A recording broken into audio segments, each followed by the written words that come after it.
Warroota Afaan Oromoo, Ingilizii fi Amaariffaa onlaayiniidhaan jechuunis Waatsaappii, Iimoo fi Zuumiin kallattiin barachuu barbaadaniif Nagaatiyuub sagantaa addaa isiniif qopheessee jira. Warroonni jalqaba irraa kaastanii yookaan dubbisarraa kaastanii akkasumas sadarkaa adda addaa irra jiraattan barumsa kamiyyuu barachuu barbaaddan kafaltii giddu galeessa ta'een eegallee jirra. Warroonni fedhii qabdan lakkoofsa bilbilaa amma iskiriinii irratti argitaniin iimoodhaan, waatsaappiidhaan yookaan ammoo teelegiraamaan nu dubbisuu dandeessu. Nutis hatattamaan isiniif deebisnaa. Gaaffiiwwan adda addaas yoo qabaattan achirratti nu gaafachuu dandeessanii galatooma. Nagaa akkam jirtan hordoftoota Nagaatiyuubii baga deebitanii gara chaanaalii keenyaa nagaadhaan dhuftanii. Har'allee immoo barumsa afaan Ingiliffaatiin walitti deebinee jirra jechuudha.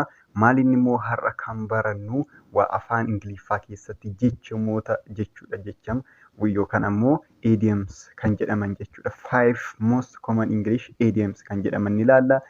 Barumsi kun warroota jalqabaatiifis akkasumas ammoo warra intermediate yookaan giddu galeessa jirtaniifis akkasumas warra afaan Ingiliffaa keenya gara advaansii deemaa jira jettaniif baay'ee isin fayyada jechuudha.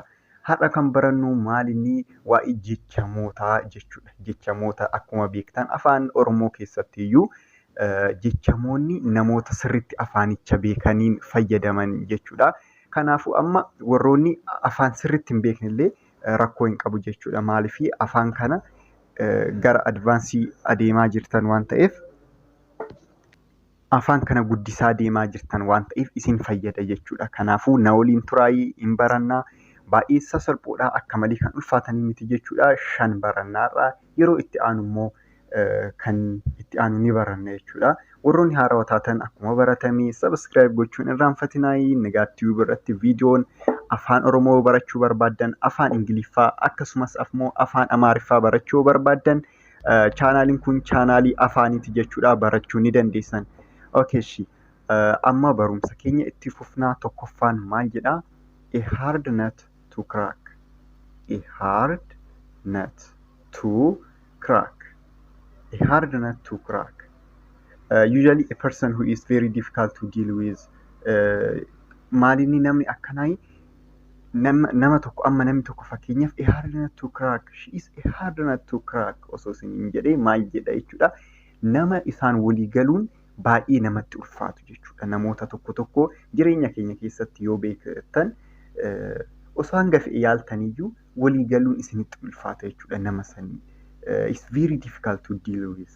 Kanaafuu nama sanii walii galuun baay'ee isinitti ulfaata jechuudha. Nama akkasiisan maal jettanii jechuudha? A hard nut to crack jettan jechuudha. A hard nut to crack jettan jechuudha. Amma fakkeenyaan yaa laallu. I give maal jedha fakkeenyi?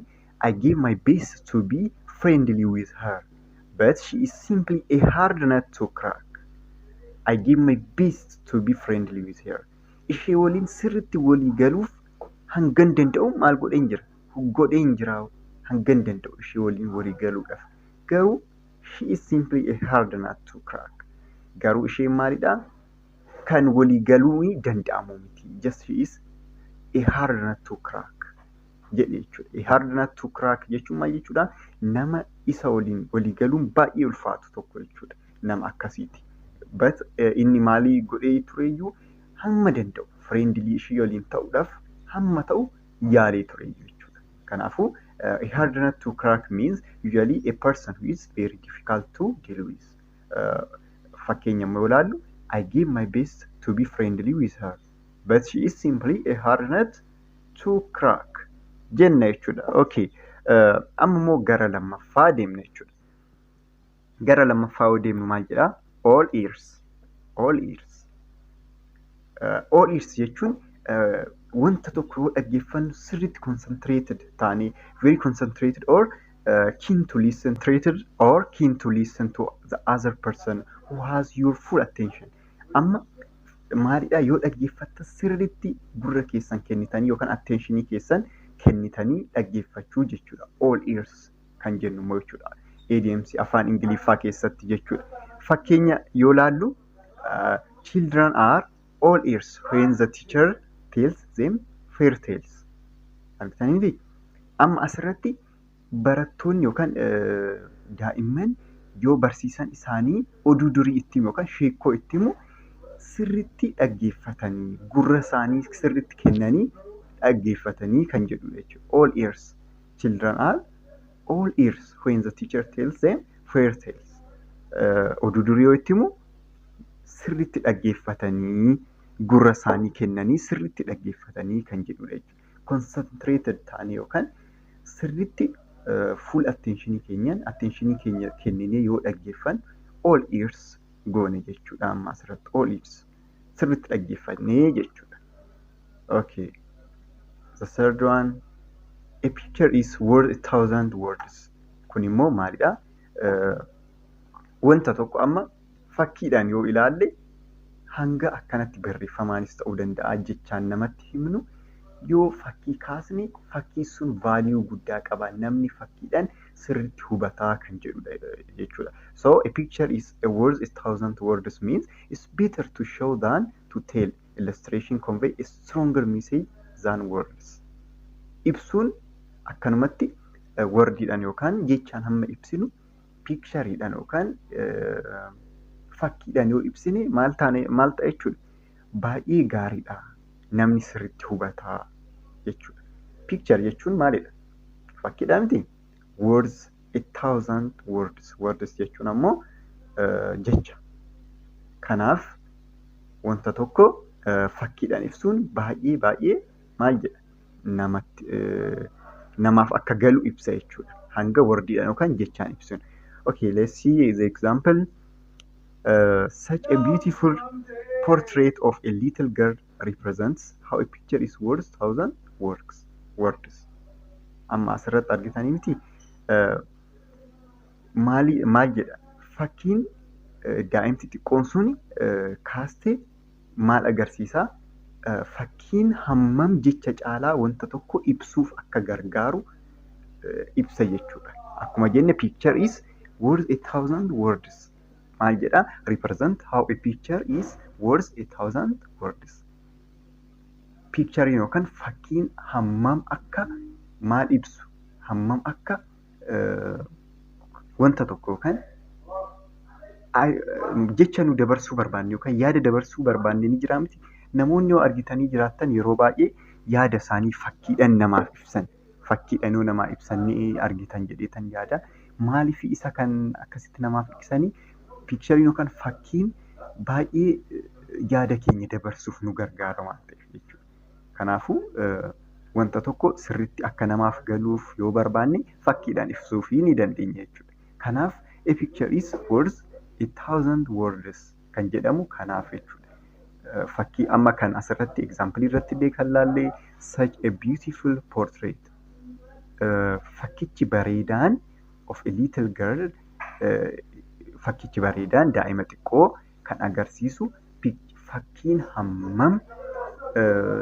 hammam jecha caalaa akka namaaf galuudha kan jedhu jechuudha. Okay, the fourth one kan afuraffaa ammoo maal jedhaa? A piece of cake. A piece of cake. Yeroo baay'ee kana yoo ni fayyadamna. A piece of cake means something easily done or simple task or work. Amma kun maalidha? Easily done wanta salphaatti hojjetamuu danda'u jechuudha. Wanta salphaatti hojjetamuu danda'u kan wanta salphaa ta'e tokko hojiis ta'uu danda'a, waan biraatis ta'uu danda'a. Maal kan ta'e jechuudha? Kan salphaa ta'e salphumatti hojjechuu danda'a. A piece of cake yoo jette how is the exam? Yoo isin jedhee amma namni tokko qormaan akkam turre? A piece of cake. Baay'ee salphaa ture jechuu yoo barbaadde jechuudha. Okay, fakkeenya osoo laallee amma asirratti Annie said the test would be difficult but it was a piece of cake. I will pass with no problem at all. Okay, asirratti dhiifamaa example isiniif yoon kennu tolaa jedhee fudhadhee tolaa said the test would be difficult but it was a piece of cake. I will pass with no problem at all. Argitaniiti amma tolaan qormaanni maal jedhe hin ulfaata jedhee the test would be difficult. Garuu anaaf a piece of cake naaf ta'e yookaan baay'ee natti salphate with no problem at all. wanta tokko malee yookaan rakkoo tokko malee nan darba jedheetan amanaa jechuudha amma asirratti. Akka parsantii 100 akka darbitu amantee jirti jechuudha amma asirratti. I will pass with no problem at all. Nan akka darbitu maal gootee jirti jechuudha. Sirriitti confidence qabdi jechuudha akka dabartu. Kanaafuu amma asirratti kan laallu a piece of cake kan jechuudha. A piece of cake jechuun wanta salphaatti godhamuu danda'u yookaan hojjetamuu danda'u tokko jechuudha. Okay. Kan dhumaa immoo har'ashaan isiniif qabadhee dhiyaadhee maal jedhaa? Better late than never. Better late than never. This means it's better to arrive late than not to come at all. Maalidhaa? Wanta tokko amma iddoo tokko yoo deemuu barbaanne yookaan nama tokko bira yoo gahuu barbaanne hanga hafnu yoo dafniit illee gahuu baanne rakkoon qabu jechuudha. Hanga guutumaan guututti iddoo sanirra hafnu turreet illee yookaan sa'aa keenya dabarsiniit illee gahuu wayyaa yaada jedhu dabarsa jechuudha. Amma fakkeenyaaf walgahii tokko irratti sa'aatiin walgahii sa'aatii 2:00 yoo ta'e isin ammoo sa'aatii 3tti osoo dhaqxanii namni tokko maal isiniin jechuu danda'a? Okay, better late than never. Barfattee dhufuun wayyaa hanga gonkumaa haftu barfattee dhufuun illee gaariidha isiniin jechuu danda'a jechuudha. Okay, let's see the example.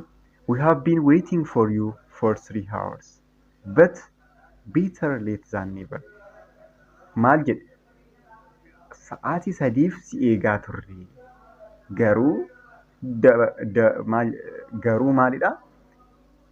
Barfattanii dhufuun wayyaa hanga gonkumaa haftanii. But better late than never. Hanga haftan dhufuun keessan gaariidha. Amma ta'e somehow gaariidha dhufuun keessan. Hanga gonkumaa haftan kan jedhu jechuudha. Okay. Barumsi keenyaarraa kanuma fakkaataa akka irraa fayyadamtan abdiin qabaa. English idioms kan jedhan barumsawwan akkanaa kana ni barannaa ammallee koomanii kan ta'an jechuudha. Afaan Ingiliffaa keessatti baay'ee nama fayyadanii kanneen amma fakkeenyaaf fiilmiiwwan adda addaa yoo ilaaltan dhaga'uu dandeessanii namoonni yoo dubbatan dhaga'uu dandeessanii baay'ee isin fayyadan jechuudha. Kanaaf qabadhaa'ii amma bakkuma jirtanitti nagaanaaf ta'a. Baay'een isin jaalladha. Baay'ee. Warroota Afaan Oromoo, Ingilizii fi Amaariffaa onlaayiniidhaan jechuunis Waatsaappii, Imoo fi Zuumiin kallattiin barachuu barbaaddaniif Nagaatiyuub sagantaa addaa isiniif qopheessee jira. Warroonni jalqaba irraa kaastanii yookaan dubbisarraa kaastanii akkasumas sadarkaa adda addaa irra jiraattan barumsa kamiyyuu barachuu barbaaddan kafaltii giddugaleessa ta'een eegallee jirra. Warroonni fedhii qabdan lakkoofsa bilbilaa amma iskiriinii irratti argitaniin iimoodhaan, waatsaappiidhaan yookaan ammoo teelegiraamaan nu dubbisuu dandeessu. Nutis hatattamaan isiniif deebisnaa. Gaaffiiwwan adda addaas yoo qabaattan achirratti nu gaafachuu dandeessanii. Galatooma.